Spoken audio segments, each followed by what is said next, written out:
Okay, well, good morning again. Good to see all of the interest in this, and I've already said all I know and bluffed the rest, so I don't know anything else. So you're going to help me out for these next 3 sessions. I want to be in I'm the same way. I want to be in the other sessions as well. I mean, there's some great topics y'all have chosen. The storms in the marriage and the finances and when our health fails and all of that. I mean, I'm glad they're being recorded because I really would like to hear the other thoughts, because we're all enduring that one way or the other. If we're not enduring it now, we will endure it later, right? I'm just beginning to understand the idea of the health failing. I mean, I understand that from a personal level, but as far as my mom was recently diagnosed with Alzheimer's, and so there's a new element that we're trying to deal with. That we dealt with Grandpa, her dad, many years before, but now seeing it with my mom, it's a lot that I need help and answers and encouragement with that. Anyways, I'd like to be sitting in some of these classes myself. Okay, we're going to be looking at when storms come in the family. So you have had no storms in the family, right? I don't want to spend a lot of time on this first question. I really want this to be a Bible class. I think of a breakout session as where we're going to talk. And so I encourage that. I don't want to spend a lot of time on this one. Let's just go over a few examples. I mean, I don't want to spend the whole time complaining about problems that we have. I want to get into what do we learn from it, okay? But what are some of the storms that we have in our families? Death, okay? Yeah, these classes overlap, don't they? I mean, the storm, the health changes can create problems in the family. Yeah. Family health. Family health. Yeah. Marriage issues. Yeah. Sin in general. Sin in general. Yeah. The financial. The financial problems start to reveal some character and attitude issues that we have, and then it affects in the marriage and with the kids, and the kids see the stress, and the kids learn those developed habits and behaviors. Yeah, it can create quite a storm, can it? What else? Yeah. After death, the estates We had several families at home that all seemed to be going through that at the same time with the will. It was like several of our church members, it was all going through it at the same time. They all had family members who were trying to kick them out of the will. And it successfully done that in several situations where they basically, the ones were the Christians who were trying to help mom and dad were the ones doing all the work, and some sibling came along later and convinced mom and dad and bumped them right out of the will and took everything and walked away. So that created quite a storm, right? Priorities can create, yeah, absolutely. Trying to decide what to be involved in as a family and where to say, okay, we're going too far with this activity, we're too involved, and it's taking us away from other things, each other or the church or our prayer time. Yeah. What else? Communication or lack of it. Yeah. Yeah, lack of it. Yeah, what someone said? I said leadership in the family. Leadership, okay. Yeah, I'm always quoting movies, but I remember. You guys seem to remember the Titans? Okay, I'm just head shaking. That's one of my favorite movies. Attitude reflect leadership, Captain. And that phrase from that movie, we've used that at home many times. I've had it used on me. Attitude reflect leadership, Captain. Yeah, someone had their hand up. Yeah. Yeah, I was thinking about, when I think about the big picture of being a Christian, my number one goal, my number one thing that I'm striving for daily is to love God with all my heart, soul, mind, strength. And as a husband and a father, trying to make sure my family are doing that as well, helping them do that, being an example, and things like that. Mm-hmm. And our lives are so full of just distraction everywhere, and trying to hold that focus is It's kind of like that lighthouse, you know? Yeah. You know, it's holding fast with all the waves, but how do we keep that focus of every day working to better? And at 61 years old, you know, I'm still struggling to try to figure out how to perfect my love of God, you know? And so I see that as a constant challenge. It's an ongoing thing, an ongoing growth process. Yeah, very good thought. Anybody else before we move on? Yeah. Maybe a disaster, maybe you're being persecuted for some reason, you're being sued, you don't know why. You know, it's just outside things that you have no control over, but they're still impacting you. Yeah. Yeah, you get. Yeah, I understand that. You get thrown into a bunch of adversity at once, and as you're all trying to deal with that, and then our attitudes as we're trying to deal with it start to flare, and that reveals a whole other level of, wow, we've got some communication issues here. We've got some faith issues. We've got some issues that this all revealed that we got to work on. So that the storms happen is not a strange thing. But the thing is, most people in the world are not sitting around reflecting on this right now. Okay, they will use many other things to deal with the trial, medication or which may need, but it could be substances, it could be all other kinds of things that we use to kind of numb the pain, and then it just ends up making it worse. So this is important that we're doing this. Someone else has their hand up. Yeah. Well, I think my problem is I can't get rid of me. And that's bound to cause problems within the family. Yeah. That's a mouthful. What did Jesus say? If you want to follow me, you have to deny yourself. So he got it, right? Yeah. I think earlier you made the statement, I think you did, big picture, that, you know, we're Christians in a world that is in trouble. And one of the verses that that really impacted me when I first became a Christian, because I was not raised in the church, was what Jesus told his disciples in Matthew 10, where he said, I've not come to bring peace upon the earth, but the sword. And, you know, I've come to set man against his father, daughter against her mother. I mean, he's talking about family, relationships there. And we as Christians, whether you're raised in the church or not, there is going to be family struggle because of the mere fact that we're followers of Christ. And it's sad to say, but even Christians, you know, we have to deal with that.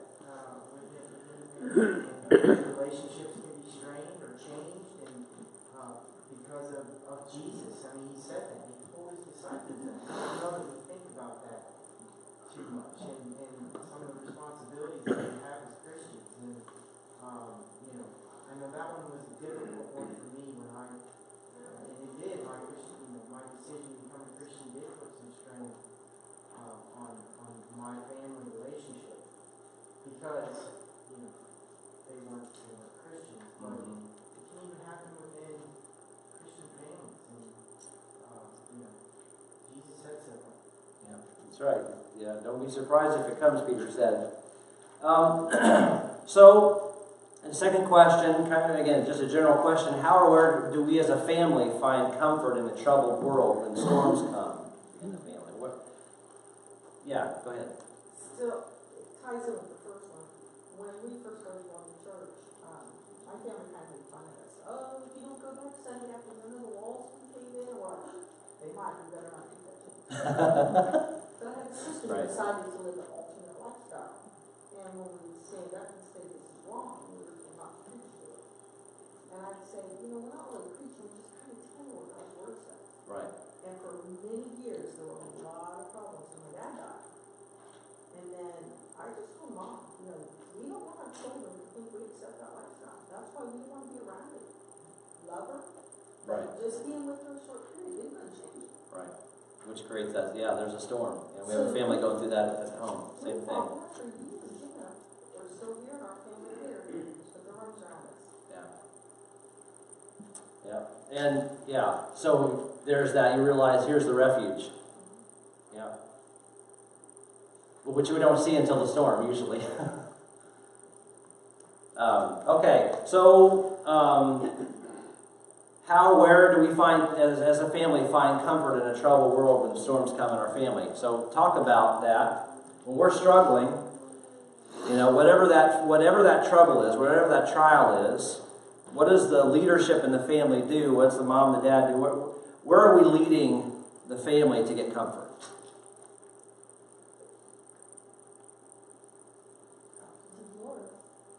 Okay? So yeah, the Lord, you know, the prayer of Jesus, but I want to get more specific. I want more specifics. Where are we leading? You know, again, as a father, as a mother, as grandparents, when we're having those trials, okay, what are we teaching? What are we showing? What are some practical things we can do, maybe that you've done that's helped, that where you can share with the class here is like, this is where we found comfort in a troubled world. This is what we did. This is as a family. This is, yeah, go ahead. Well, one of the things is to put on the mindset that everything here is temporary and recognizing in light of eternity, we have a wayward son. And it hurts every day. But it won't hurt forever. You know, if he never comes back to the Lord, the same God that can remember no more can also make me remember no more. And keeping the focus on, I've got to get there. I may have to get there to take care of that problem. Our own personal problems with sin, remembering that daily I'm trying to overcome. Because the loss and failure is not the end. The exoneration and the forgiveness and the eternal promise of God is the end. So I just think being able to keep everything in the mind of how unimportant and how short this is. Paul called it a momentary light affliction. And if we make our problems big, we make God small. And yeah, staring at the storm, right? Yeah. Instead of Jesus. and so the problem that I think that all of us have to deal with is dealing with the fact that it may not be pleasant where we are, but that's not forever. And just trying to guide the family in saying, yes, this isn't pleasant, but we'll get through it. And we'll make it. And you know, you don't give up hope on your child. Yeah. But you do have the realization that you're not in control of that. And that you have to learn how to deal with that in a space that's temporary. God's promises are eternal. And going along with that, you know, be thinking about, I want to get more participation, but thinking about that, you know, we're standing in a house the night of our fire, and all of our animals are, you know, in there. And Jessica, our daughter, our oldest daughter, she had worked, she'd saved, told her if she wanted horses, she's got to get a job and she's got to take care of them. We can't do that. We'll provide you the place, I'll build the fences, but I can't provide the horses for you. So she did. I mean, starting at 15, she was working job after job after job, and she got those 2 horses, and she loved on them, and she cared for them, rode them, trained them, and they're in the barn burning. And I just remember that night standing there with Jess, and it was, you know, she turned around and she said, well, Dad, this really hurts, but nothing in that barn. I mean, okay, now I'm messing up. We didn't lose anything that can't be replaced.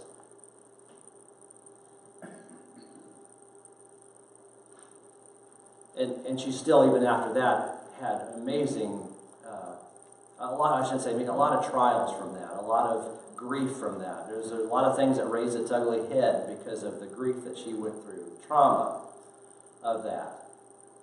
But that perspective is so true.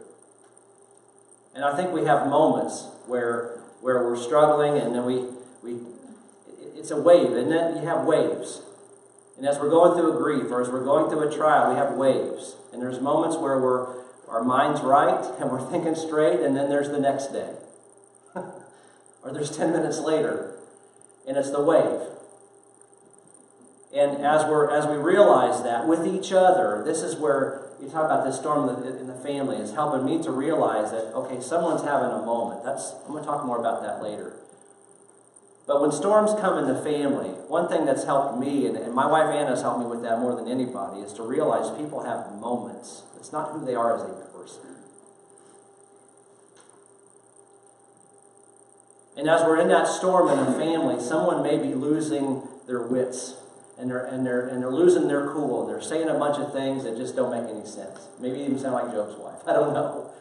But we got to be careful about judging people on a moment as we're going through those storms, and realize that we're going through those waves. And if you read the Psalms, David seems like he had two personalities. You ever notice that? You read through the Psalms, he's on the top of the mountain, and then it's like, where are you, God? The Lord is my rock and my shepherd. Where are you?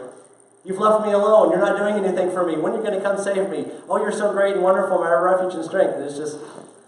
And then he's by the walls, and Philistines, scraping it and letting spit run down his beard. And understand that we're going through that. And I think for me, when we have these storms come in the family, is to be able to ride the wave for a while and be patient and not jump and act and ready to fix that situation right there. Instead, let it work out. Does that make sense? The times when I've jumped and I've tried to fix that and just judged on that moment and realized, man, I jumped. I should have just shut up. I hope that's not offensive. I've had to tell myself that a few times. But what else? Where are we in our family, in our leadership, or the moms and dads, where are we directing each other to go get comfort in the storm? What are you thinking? What have you done? George? I was just thinking, and this happens to a lot of people here, but recently we've talked about Mike Wilson. He had a stroke. And Mike really didn't have to go anywhere to find comfort, because so many people wrapped themselves around him. Mm-hmm. Yeah, I mean, it was just truly, truly amazing. Mm-hmm. I can remember being at the nursing home at the hospital when Mike first went there, and a bunch of kids came in and sang to him. And Mike was still halfway with it, and he just bawled. He just cried. I mean, to me, our world announce someone is sick or has hurt themselves, and you can hear the awes in the auditorium. I mean, the comfort, being part of this family, these people are comforting each other all the time. Yeah, that's good. That's very encouraging. What else?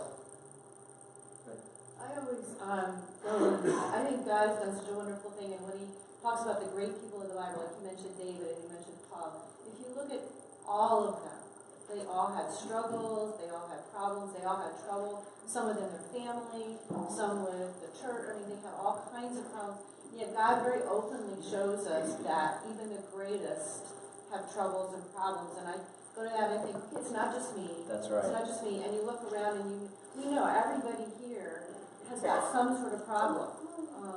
And so you take a great deal of comfort and you can lead others to see, it's not just you. There are other people, and if you go to God for help, he'll get you through this. Mm-hmm. Like Jim said, and it's all temporary. So just kind of look beyond and keep looking forward. Amen. And with that, the Bible is vulnerable and it's real. I don't want to sound flaky. I really don't. But it's real people. David he embarrassed himself by the way he behaved, acting like a crazy person. Peter embarrassed himself. If you look at the way Peter behaved, do you have those moments you don't want anybody ever to know how you behave? Do you really want to take a selfie of when you didn't behave that way? It was ridiculous. How did I behave? What in the world was I thinking?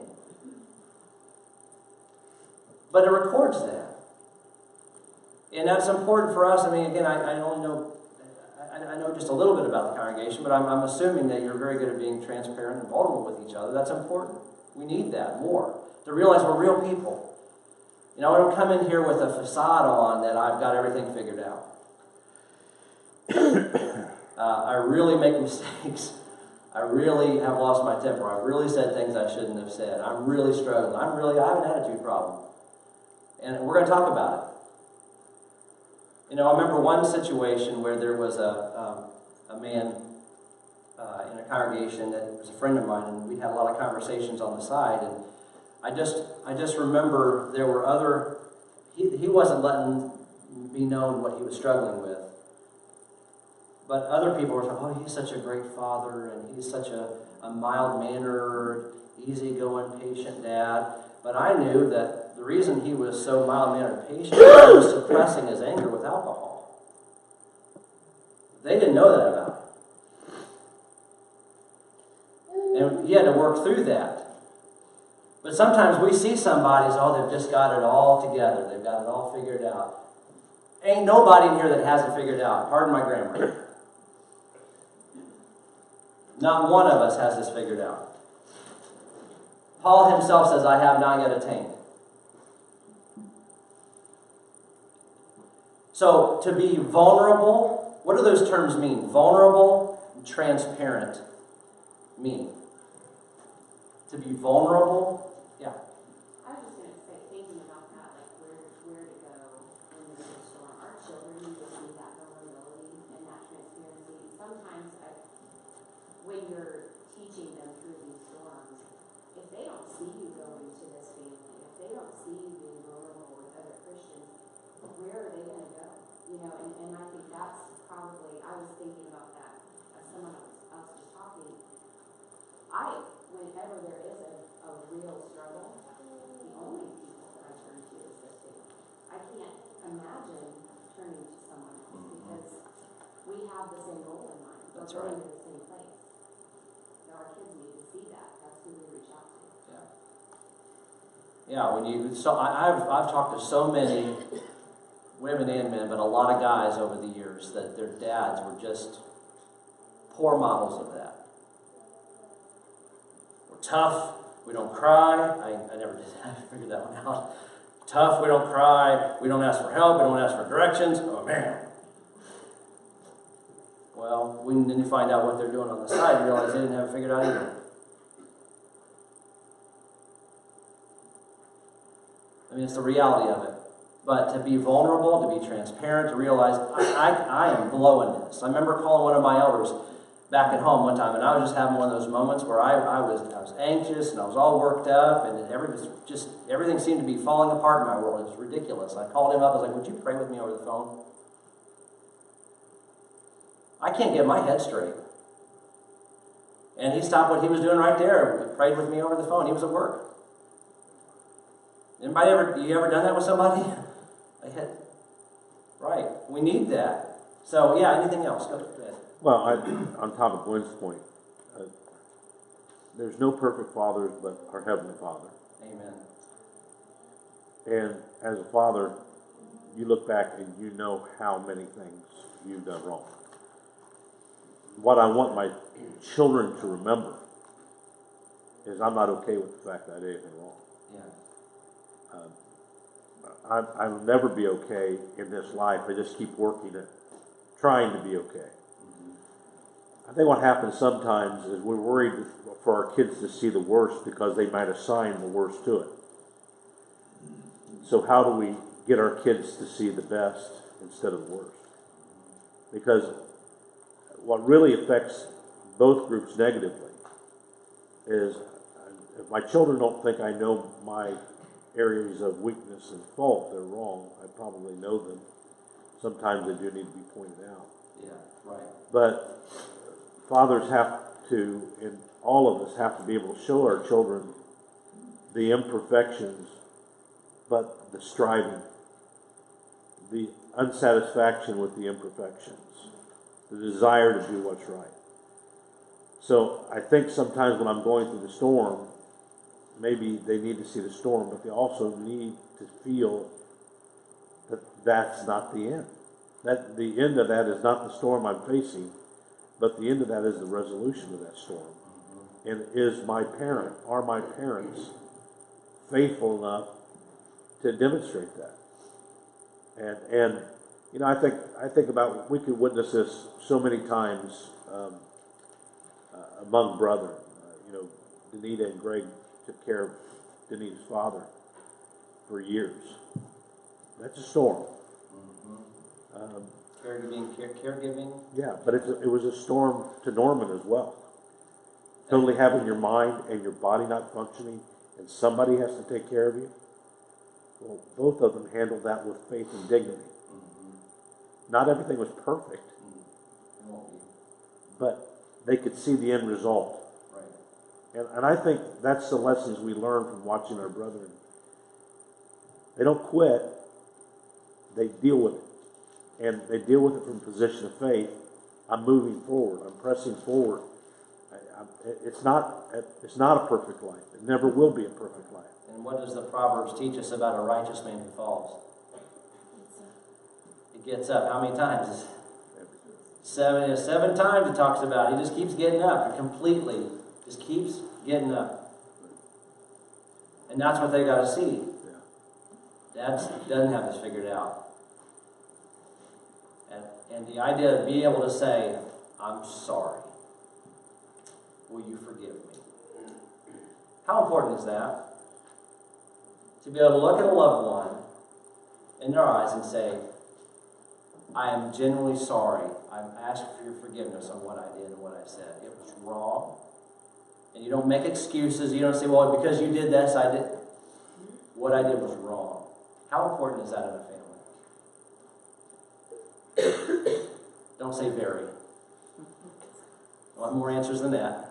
How important is that? What does that do when we say, I am sorry, please forgive me? This, what I did was out of line. Well, it is very important. But with your children, it's even more important for them to be able to hear you say that. Because they know when you messed up or done something wrong, just by your, hopefully by your actions and your attitude afterwards. But being able to go to your child and say, I'm sorry. Yeah. Sorry for speaking that way, talking that way, jumping that quick. Yeah. Disciplining before thinking, all those things. You need to be able to say that to your kids. But to do that with our brothers and sisters, we're never going to find refuge amongst each other if we're not engaged with each other. Yeah, that's right. If we're not involved with one another. I need to be able to have people come to me and say, hey, you're failing, and here's how. Me be able to accept that. And also be able to go to my brothers and sisters and say that exact same thing. But we're not going to take it the right way if we're not involved in each other's lives. Right. We're not going to be able to handle anybody coming to us and say, hey, you don't need to be whatever it is. You know, I want to pray with you about that. I want to help you with that. I'm not going to take that the right way if I'm not already involved with my brothers and sisters. Yeah. It has to happen. And I may, and absolutely, and agree. And there, just following up with that, it may be a time when you approach me and I don't take it well first. And even then, how you respond is even more important, because I'm going to defend myself. Right? You ever done that? Someone approaches you on something, and you defend yourself, and you get hot, and you get defensive, and then you back down and realize, oh wow, you're right. I'm a knucklehead. That's a biblical term, so that's got to be in the Bible somewhere. Knucklehead is in the dictionary, noun errand. Anyway, just kidding. Go ahead. Just being silly. Storms will from within, just like Jim was speaking of. I know his storm. I understand what he's saying because I'm in the same storm. When you take a military service, you got the different branches. You got to look at it this way. If you have a submarine or a ship, they die too, but I think they're more safer than anyone as far as the service. But when you take the Marines and the Army, all these people losing arms, limbs, and everything. Now that bothers me a lot. And I thought, where's the safety? On this picture, we see these waves, but in the ocean, in the submarine, you get away from it, you go beneath. So I fight within, and I I don't know if I should say this or not, but my storm is going to be coming to an end here very soon, I feel, unless God changes it. And what I'm going to be facing, I've been facing this last month, Mike and Carol's grandson. I've been praying for him constantly. And I feel for it. And then it's finally come to a point that I know I'm going to be facing death here very soon. And I want to make myself know that I try my best to be that Christian as much as I can. And there's people out there, 84% of the people look at faith. We can't think the same minds. We can't be of the same mind. I talked to my sister yesterday on the phone about James. I find James very stormy to me. You start out with James 1, it says, ask for wisdom, ask for knowledge, and it's going to be given to you. Then you go to James 5, and it says, call the elders among the church for the sick. And yet, I'm not saying that the Church of Christ is right or wrong. I understand it to a point that not miracle, if I'm going to ask him to help me in knowledge and wisdom, surely I can go chapter 5 and ask for the prayers of the elders. But we find that was in the time of Christ, not today. So I fight with that all the time. And if somebody give me an answer, I'm facing something here right now. My storm's going to be coming to an end. But I would want the brothers and sisters here understand I've been through the storm, and it's coming to an end. And that's the beauty of that. I mean, God promises wisdom, but how does He give it to us sometimes? It may be through others. And the idea of calling the elders there. I mean, there's a thing there that sometimes maybe George or Rich or Russ, they don't know unless I tell them what's going on, right? They're not clairvoyant. So they may not know necessarily that I'm struggling with something. And so the idea that I need wisdom, but then that also may mean I need, as you get to chapter 4, humility, right? And then go through that to get to chapter 5 to say, Russ, we need to talk. And it may be through that storm where God says, I'm going to give you wisdom, but you're going to have to sit down with somebody. And it's a beautiful book, and I want to actually get into James here in a little bit, so I really appreciate you bringing that up. And what you're expressing there, I think is great, because the idea of others are hurting and you hurt with them. I mean, we had neighbors down the street who were crying for us for days. They didn't even know who we were when they saw what happened with the barn. They didn't even know who we were, but we were hurting and they were hurting. And that's the beauty of what we have here, is when one suffers, all suffer with it. Russ, did you agree with that? Yeah, I was just going to say, one of the things that seems to happen naturally to us when we're facing hard times in our families or whatever, there's a loneliness that just starts closing in around us. And we feel like we're facing it by ourselves. I like it. It's that same feeling, and we're hesitant. We're hesitant to find that friend that sticks closer than a brother that Solomon talked about, and to reach out. Because sometimes, I read that story of Job, and the very best thing his friends did is they just came and they sat there. Yeah. And they didn't say a word. Yeah. And sometimes there aren't words, but there is love. And when someone shows up at your door and just is there to help you through it, it's life-changing.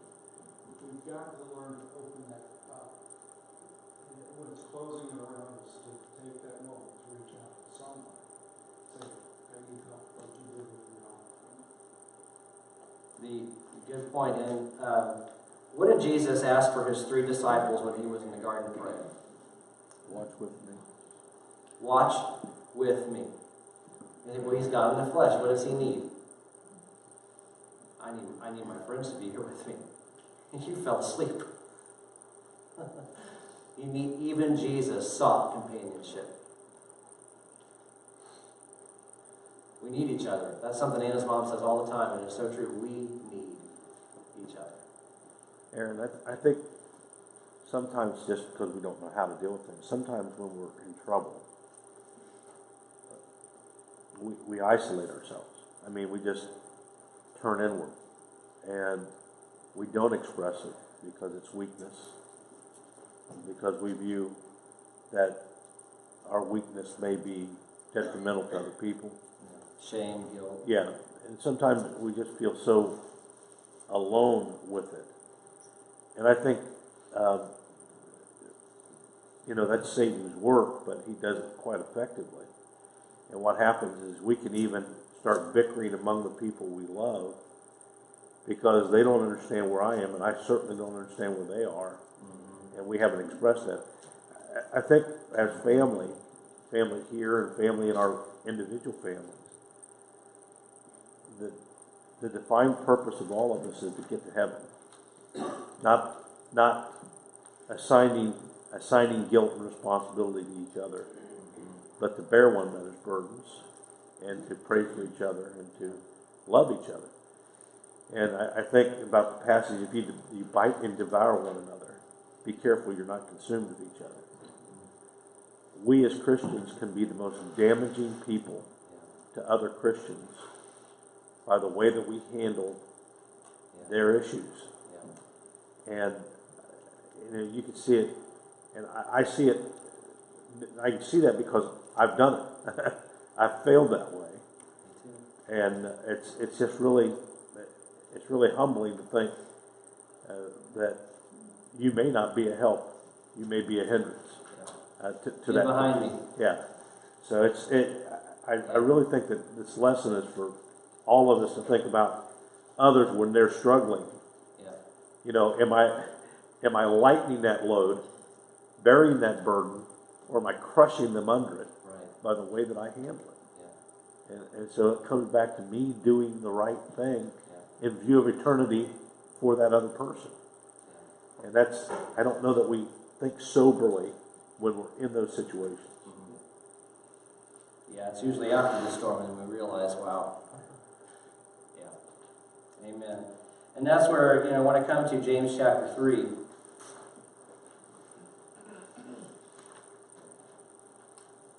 James chapter 3, as we look at these, some things that we learn in the family storms. We have, I think, less than 10 minutes. Some things that we learn in these family storms. We looked at, there's 3 things on that sheet: communication, our character, and our church family. I'm going to just lump in the first 2 because we've already talked a lot about the church family and how we're drawing closer. But it's important for us to do relationship CSI. And that's what I call it. To look at, we were sitting at the table the other day, and our communication was just it wasn't there, it wasn't happening. And I just had to stop, wait a minute, guys, we are handling this all wrong. We've got to go back and reset this. This is going downhill in a hurry. And James chapter 3 and verse 13 and following tells us, exposes us, and says when we're in an argument, when we're fighting with each other, there's really a few basic things that are going on inside, and it's not hard to figure out. If we're honest, we can admit this is what's going on. When that family storm, maybe it's with our kids, and our kids are misbehaving, they're off the leash in a sense, and they're misbehaving. Or maybe it's the husband and wife, or it's just our communication with the kids, or kids with the parents, maybe with our siblings, but we're just not getting along. I can't do anything for you necessarily, but I can change my attitude with God's help, and I can change how I talk, and I can change how I respond, and I can change how I think with God's help. And if we get to chapter 3, verse 13. And just read through this. Who is wise and understanding among you? By his good conduct, let him show his works in the meekness of wisdom. So what's going to say that you're wise? Your conduct. What we do. I may want to look wise, but what I say and what I do tells the story. How I react. But if you have bitter jealousy and selfish ambition in your hearts, do not boast and be false to the truth. You know, he talked in chapter 1 about true religion, pure religion. Right? Coming to church is not that true religion, is it? That's just, I mean, it's part of it. But where I really show who I am is by how I behave and how I talk. And what I think about people. And that comes out of the well. This is not the wisdom that comes from down from above. And here's where he just puts the mirror, that we look in chapter 1 of the mirror, James 1. He puts the mirror and he kind of shoves it in our face in love. He says, this is what you look like, Aaron. This is what you look like. The wisdom that comes down from above, that's not it. This is earthly, unspiritual, and what? The English Standard says demonic. Do you want to be considered demonic? But have you been? What did Jesus tell Peter? Get behind me, Satan. Who was he behaving like? He's behaving like the devil. And so he takes this mirror and says, when you're having these fights going on in your hearts and that communication is breaking down, here's the mirror. This is what's going inside of you and me. Okay? Verse 16, for while jealousy and selfish ambition exist, there will be disorder in every vile practice. So when there's disorder and fighting in the home, what's there? Verse 16, jealousy and selfish ambition. How could you redefine selfish ambition? Put it in your own words. Me first, getting rid of me, right? Selfish ambition. Your kids ever misbehaved and did something they shouldn't have done, and you ended up making it more about you than about them. Your wife hurts you, and you make it more about you than about them.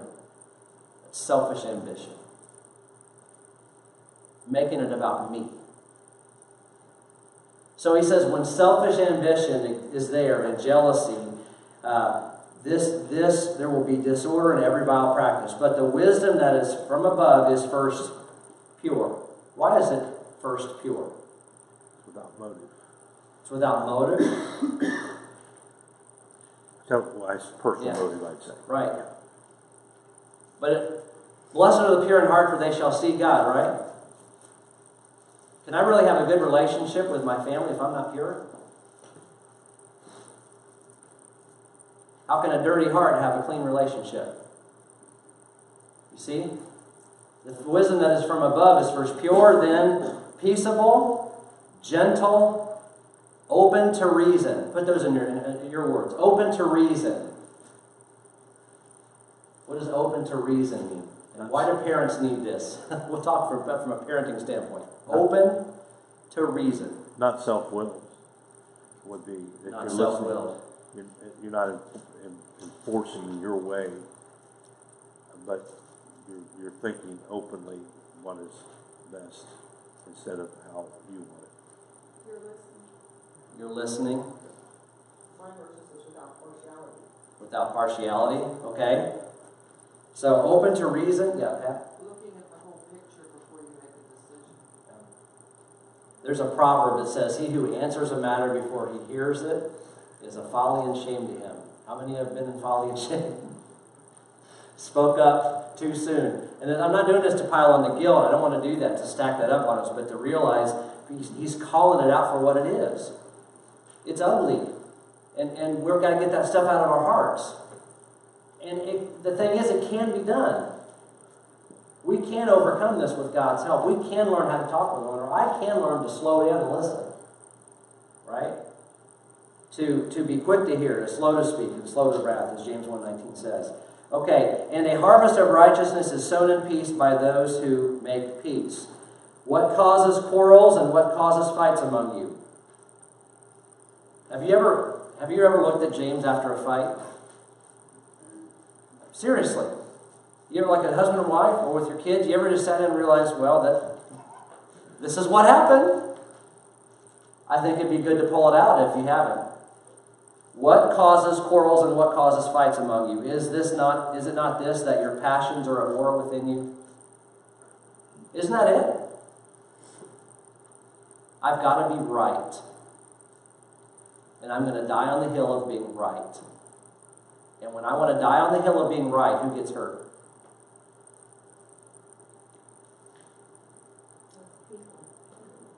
Everybody.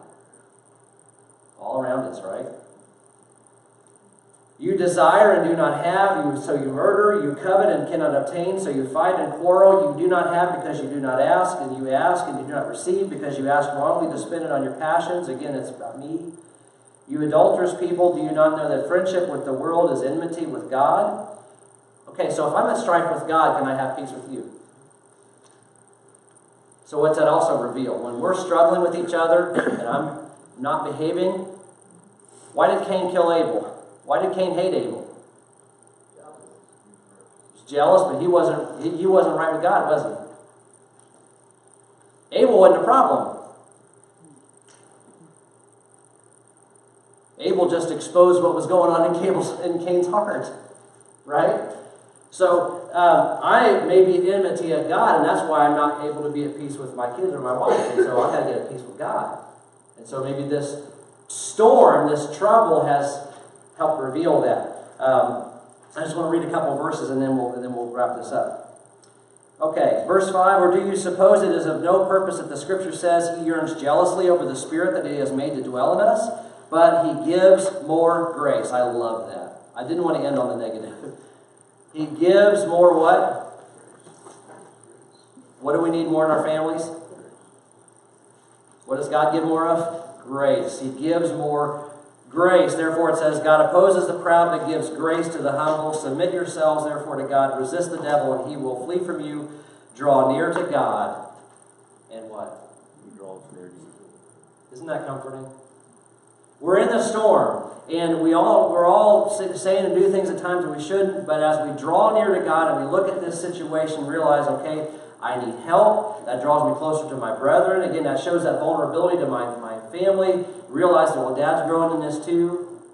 It'll help us to learn to slow down and to listen to one another more.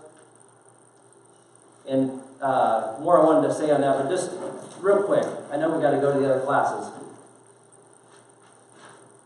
I'm going to say this on tomorrow morning, Lord willing, but we think about where is Jesus? And in my marriage, I had to learn this for a lot of years, a lot of mistakes. Where is Jesus? Well, Jesus promised to dwell with Anna. He said, I will be with you always. I will never leave you or forsake you. Where is he with Anna? He's with her. Okay? So when she's struggling, where's Jesus? Is he with her? Where should I be? Maybe if she's struggling, it'd be easy for me to stand aloof and say, would you figure this out? Would you snap to it? Would you? I know that happens in a lot of relationships. But if I realize where Jesus is, wherever he is where I need to be. And he says, I will never leave her or forsake her. He's with her. And that's where I need to be.